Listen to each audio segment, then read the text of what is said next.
কলকাতায় এবার তুফান সিনেমার প্রচারণা করতে গিয়ে নায়িকা মিমি চক্রবর্তীর সঙ্গে দুষ্টু কোকিল গানে উড়াধুরা নাচল শাকিব খান।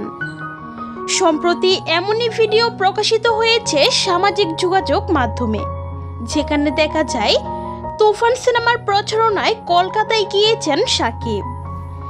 আর সেখানে একটি সংবাদ সম্মেলনে একই সঙ্গে উপস্থিত হন ডালিউড সুপারস্টার শাকিব খান এবং মিমি চক্রবর্তী।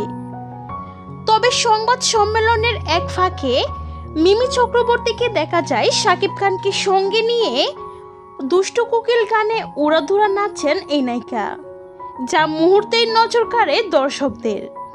এদিকে জানা যায় আগামী 5 জুলাই পুরো কলকাতায় মুক্তি পেতে যাচ্ছে শাকিব খান অভিনীত তুফান সিনেমাটি।